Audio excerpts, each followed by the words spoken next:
You're watching ABC 7 News at 5, on your side.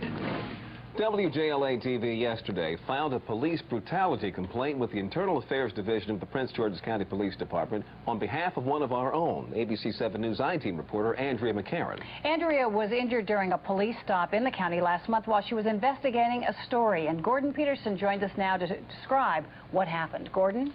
Kathleen, Leon, on April 15th, ABC 7 investigative reporter McCarran and her photographer were checking out a tip about questionable use of police and government resources in Prince George's County.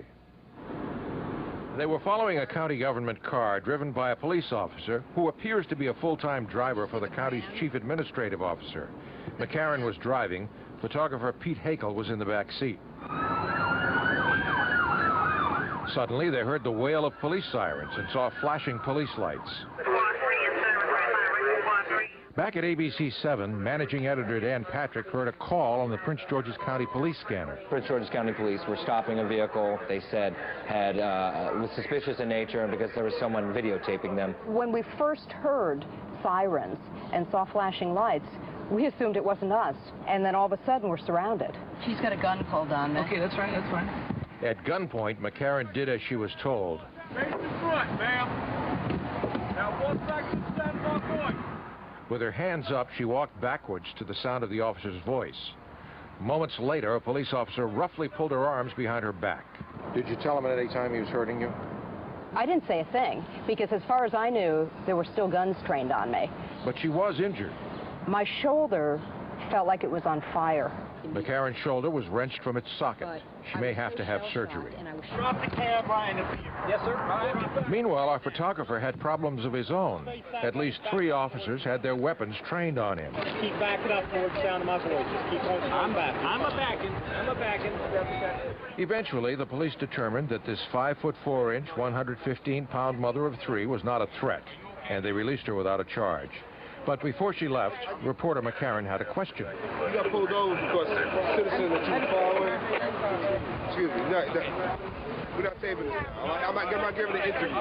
I think it's an obvious case of law enforcement intimidation. Attorney Lucy Delglish is executive director of the Reporters Committee for Freedom of the Press. What I don't quite understand is what would be even slightly illegal about driving around town with a video camera. There is nothing illegal about that whatsoever. WJLA-TV has filed an official police brutality complaint alleging that Prince George's County police officers used excessive force against reporter McCarran.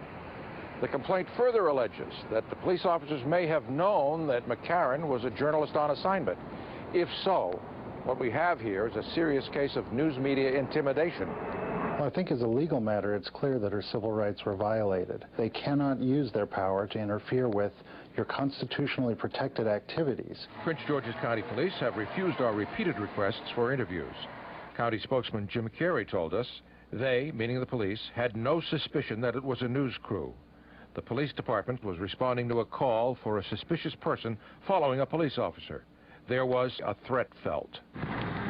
As near as we can recreate it, this is what the officer saw in his rearview mirror when he called for assistance. In a post-9/11 world, can you understand the officer's apprehension looking back, seeing a vehicle he doesn't know driving behind him with something in the back seat? I'm a mother of 3. Most of the time I drive a beat-up minivan. It's hard for me to perceive the sight of me as a threat. Now walk back to the sidewalk point. With your hands up. And that's the question. Did the officers have to use force? The incident occurred on April 15th. Why have we waited until now to report it? Well, according to ABC 7's Vice President of News, Bill Lord, we've been waiting for responses from the Prince George's County Police Department to requests for transcripts of the incident reports, radio transmissions, and email communications regarding this event. We've also requested dashboard videotapes from the 9 police cruisers on the scene, but we've been told that every single one of the federally required cameras was either inoperable or not running. Leon? Kathleen?